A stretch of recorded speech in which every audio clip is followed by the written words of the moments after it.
किन्नर अखाड़े ने ममता कुलकर्णी को महामंडलेश्वर के पद से हटा दिया है और उसके साथ ही ममता कुलकर्णी को महामंडलेश्वर बनाने वाले लक्ष्मी नारायण त्रिपाठी को भी आचार्य के पद से हटा दिया गया। किन्नर अखाड़े के संस्थापक अजय दास ने यह कार्रवाई की है। अब नए सिरे से अखाड़े का पुनर्गठन होगा। आपको बता दें, ममता कुलकर्णी को महामंडलेश्वर बनाने पर कई संतों ने आपत्ति जताई।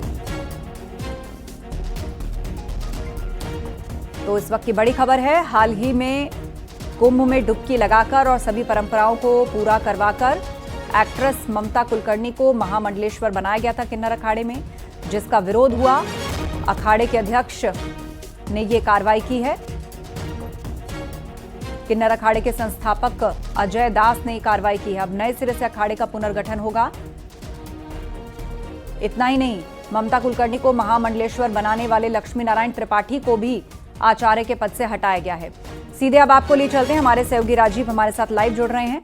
राजीव, आपसे जानना चाहेंगे कि जब से महामंडलेश्वर बनाई गई थी ममता कुलकर्णी, दो तरह की डिबेट्स चल रही थी। एक तो उनका जो बैकग्राउंड एक्ट्रेस का रहा है, उनकी जो इमेज बॉलीवुड के कारण रही है, उसे लेकर भी कई लोग अध्यात्म और उसके बीच में उसको पचा नहीं पा रहे थे और लगातार इस बात का विरोध भी एक खेमे की तरफ से हो रहा था और आज ये बड़ी कार्रवाई हुई। देखिए, यकीनन आस्था, जिस तरह से बीते दिनों ममता कुलकर्णी ने किन्नर अखाड़े में महामंडलेश्वर का पद धारण किया था, संन्यास की घोषणा की थी, उसी के बाद से ये विवाद शुरू हो गया था कि आखिर ममता कुलकर्णी को किन्नर अखाड़ा का महामंडलेश्वर कैसे बनाया गया। इसी को लेकर जो आचार्य महामंडलेश्वर थी लक्ष्मी नारायण त्रिपाठी, जिन्होंने ममता कुलकर्णी को महामंडलेश्वर की उपाधि दी थी, पट्टाभिषेक कराया था, उन्हें आज किन्नर अखाड़े के संस्थापक ऋषि अजय दास ने किन्नर अखाड़े से बाहर कर दिया है, उनके पद से हटा दिया और साथ ही साथ ममता कुलकर्णी को भी हटा दिया है। इस दौरान अजय दास ने यह दावा किया है कि 2015-16 में उज्जैन कुंभ में उन्होंने ही लक्ष्मी नारायण त्रिपाठी को आचार्य महामंडलेश्वर पद की जिम्मेदारी सौंपी थी ताकि किन्नर अखाड़े का उत्थान हो सके। लेकिन उन्होंने सबसे पहले बीते 2019 में जो अर्धकुंभ हुआ, उसमें बिना किन्नर अखाड़े की सहमति के उन्होंने जूना अखाड़े से एक अनैतिक अनुबंध किया, जो कि किन्नर अखाड़े की परंपरा के खिलाफ था। और उसके बाद जो महिला ममता कुलकर्णी पर उन्होंने आरोप लगाया कि उनके खिलाफ देशहित का भी देश विरोधी गतिविधियों में संलिप्त रहने का आरोप है, उन्हें किन्नर अखाड़े की महामंडलेश्वर पद से नवाजा गया है, जो कि गलत है। इसीलिए वो दोनों को, जो आचार्य महामंडलेश्वर लक्ष्मी नारायण त्रिपाठी हैं, उनको भी किन्नर अखाड़े के आचार्य महामंडलेश्वर पद से हटाते हैं और साथ ही साथ ममता कुलकर्णी को भी किन्नर अखाड़े की महामंडलेश्वर पद से हटाया जा रहा है। उनका ये दावा है कि ये दोनों न तो जूना अखाड़े की परंपरा का पालन कर रहे हैं और न ही किन्नर अखाड़े की परंपरा का पालन कर रहे हैं। उन्होंने इस दौरान उदाहरण के तौर पर दिया कि जो महामंडलेश्वर आचार्य महामंडलेश्वर लक्ष्मी नारायण त्रिपाठी हैं, वो जो किन्नर अखाड़े की परंपरा रहती है, जिसके तहत महामंडलेश्वर बनाया गया था, तब उन्हें वैजंती माला पहनाई गई थी, लेकिन उन्होंने उसे उतार कर रुद्राक्ष माला धारण की, जो कि वैराग्य का प्रतीक है, संन्यास का प्रतीक है और संन्यास बिना मुंडन संस्कार के नहीं पूरा होता।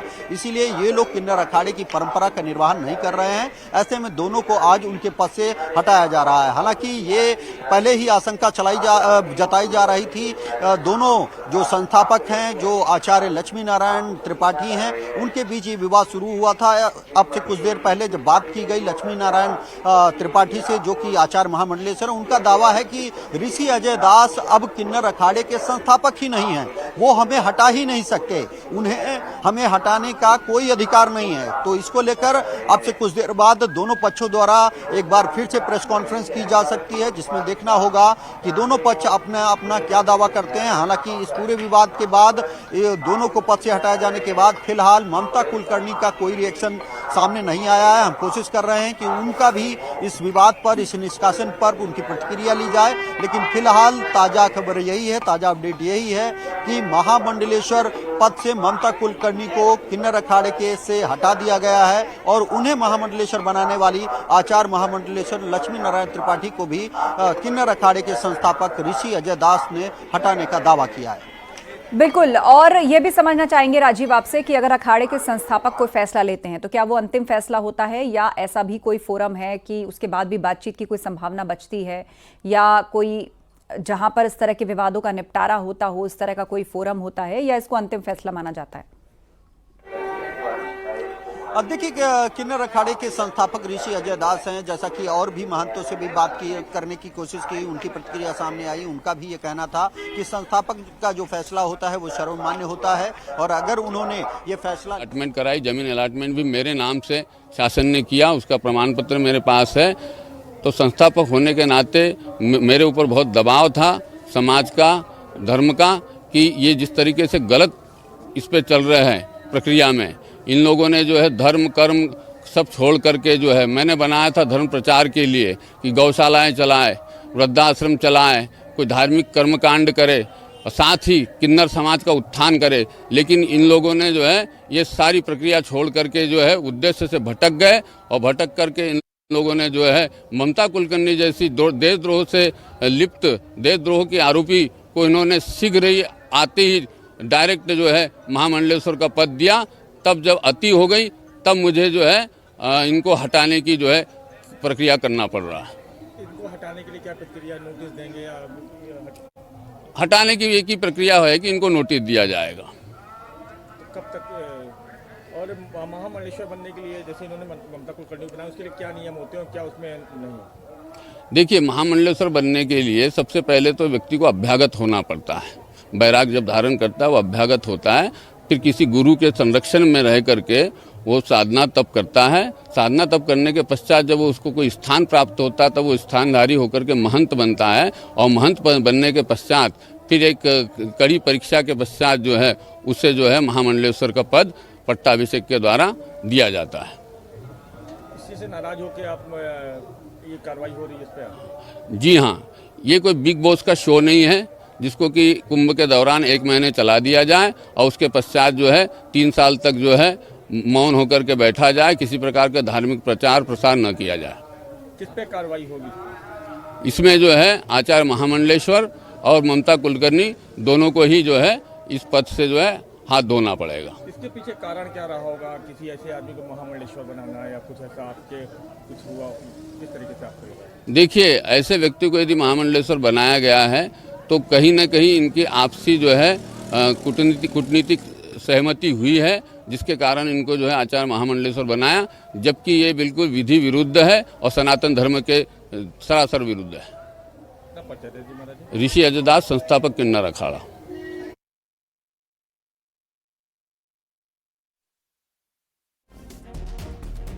महाकुंभ हादसे की जांच तेज हो गई है। प्रयागराज पहुंची है जांच आयोग की टीम, जो लगातार इस पर जांच कर रही है और उसको अपनी रिपोर्ट भी सौंपनी है। तो प्रयागराज पहुंची है जांच आयोग की टीम। तो इस वक्त की बड़ी अपडेट, महाकुंभ हादसे की जांच तेज हो गई है। प्रयागराज पहुंच गई है जांच आयोग की टीम, और यहां से वो जो भगदड़ वाला हादसा हुआ था उसके बाद इस पूरे मामले की जांच कर रही है। सीधे अब आपको लिए चलते हैं, राजीव हमारे सहयोगी लगातार जुड़े हुए हैं। राजीव, आप जांच आयोग की टीम प्रयागराज पहुंची है, यहाँ किस तरह से जांच की जाएगी, किन लोगों से बात की जाएगी, क्या उस जगह पर भी जाएगी जांच आयोग की टीम जहां पूरी भगदड़ हुई थी? विस्तार से बताइए।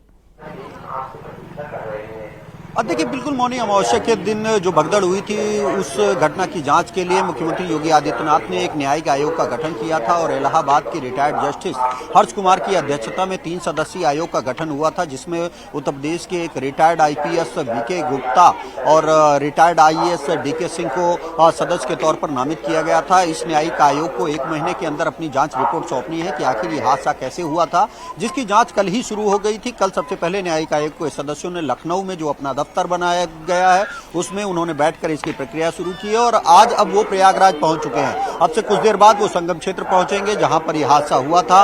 वहां पर वो इस बात का आकलन करेंगे, इस बात की जांच करेंगे, पूछताछ करेंगे लोगों से कि आखिर ये हादसा कैसे हुआ, किनकी लापरवाही रही और क्या क्या कमियां थी, क्या क्या खामियां थी, जिसकी जांच करने के बाद न्यायिक आयोग संबंधित अधिकारियों के साथ प्रयागराज में एक बैठक करेगा, जिसमें पुलिस और प्रशासनिक अधिकारियों के साथ मेलाधिकारी भी मौजूद रहेंगे। उनसे पूछताछ की जाएगी कि आखिर उस वक्त क्या व्यवस्थाएं थी। तो ये पूरी जांच करीब 1 माह के अंदर न्यायिक आयोग पूरा करेगा, और फिर मुख्यमंत्री योगी आदित्यनाथ को जो ये न्यायिक आयोग की रिपोर्ट है वो सौंपी जाएगी, और उसके बाद जो उसमें सुझाव दिए जाएंगे, जो उसमें तथ्य सामने आएंगे, उसके आधार पर यह माना जा रहा है कि इसके जिम्मेदारों के खिलाफ भी कार्रवाई की जा सकती है। लेकिन फिलहाल ये जांच तेज हुई है और न्यायिक आयोग भी प्रयागराज पहुंच चुका है। बिल्कुल, बहुत शुक्रिया राजीव इस चर्चा के लिए। आगे भी हम आपसे अपडेट्स लेंगे।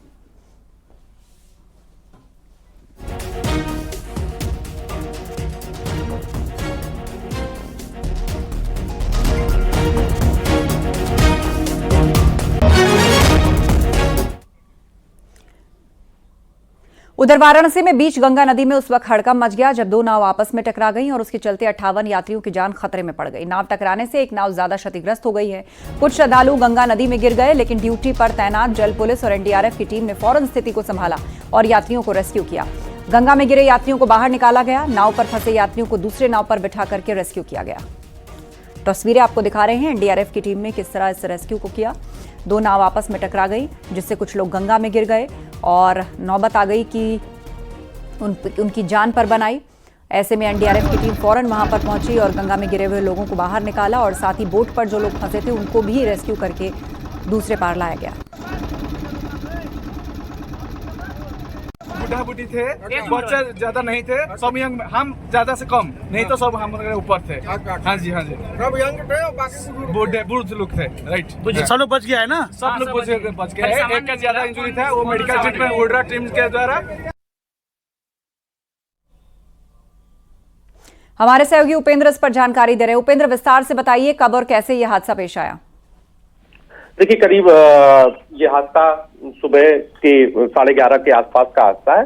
12 बजे जब वहां पर नाव दर्शन करने के बाद श्रद्धालुओं की नाव जो गंगा की सैर कर रहे थे, तभी 2 नाव, एक नाव बड़ी थी, एक छोटी नाव थी, तो आपस में टकरा गई। टकराने के बाद एक नाव का संतुलन बिगड़ गया। इस नाव में करीबन 30 से 35 यात्री सवार थे जो अलग अलग जत्थे के रूप में काशी विश्वनाथ दर्शन करने आए थे। जब संतुलन बिगड़ा तो वहां पर हड़कंप मच गया। उसके बाद आसपास के नाविक भी दौड़े और जो नाव थी उनसे उनका घेरा बनाया गया। सूचना चूंकि वहां पर लोग चिल्लाने लगे। इसके बाद जो एनडीआरएफ और जल पुलिस की जो टीम थी जो वहां पर गश्त कर रही थी वो फौरन पहुंची और उसके बाद वहां पर उनको रेस्क्यू किया गया। उनको चूंकि कई जो यात्री थे, जो कई श्रद्धालु थे, वो गंगा में गिर गए, उनको तुरंत निकाला गया और रेस्क्यू करने के बाद उनको एक दूसरी नाव पर लाकर यहाँ घाट किनारे छोड़ा गया। फिर उनका प्राथमिक जो उपचार होता है, जो घाट पर ही मौजूद रहता है, फर्स्ट एड, वो किया गया। फिलहाल कोई किसी भी जो श्रद्धालु है उसको कोई हताहत नहीं हुआ और किसी भी तरीके की कैजुअलिटी नहीं हुई। लेकिन ये चूंकि बड़ा हादसा हो सकता था, हालांकि ये गनीमत थी कि जो यात्री थे जो यहाँ पर नाव में सवार थे वो सभी लाइफ जैकेट पहने हुए थे। ऐसे में हादसा नहीं हुआ। अगर लाइफ जैकेट नहीं पहने होते तो ये हादसा बड़ा रूप ले सकता था। लेकिन जिस तरीके से प्रशासन और पुलिस की व्यवस्था थी वहां घाटों पे, तो फौरन जिस तरीके से रेस्क्यू हो गया, ये बड़ी बात है। क्योंकि आमतौर पर गंगा के बीच में अगर किसी भी घाट के सामने रेस्क्यू होता है तो तुरंत पहुंचना मुश्किल होता है। ये मानसरोवर मंदिर जो है, मानसरोवर, उसके सामने ही की ये घटना है।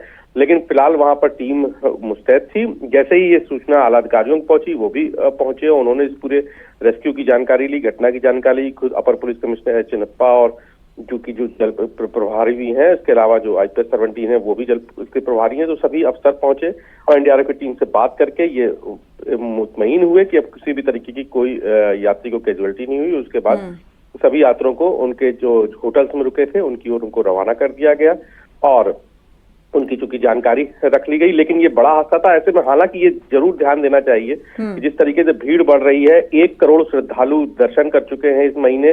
कल 8.5 लाख से ज्यादा श्रद्धालुओं ने दर्शन किया। घाट, मंदिर, गुदौलिया सब भरा हुआ है। तो ऐसे में नाव पर एक संख्या जरूर सीमित हो जानी चाहिए और उसका सख्ती से पालन भी पुलिस को कराना चाहिए। बिल्कुल बिल्कुल, ये बहुत जरूरी हो जाता है। एकदम से जो भीड़ आई है उसको ध्यान में रखते हुए जो रणनीतियां हैं उन पर एक बार विचार करने की जरूरत ना सिर्फ प्रयागराज बल्कि आसपास की वो जगह है जहां का रुख श्रद्धालु कर रहे हैं, वहां भी बहुत महत्वपूर्ण है। बहुत शुक्रिया इस अपडेट के लिए।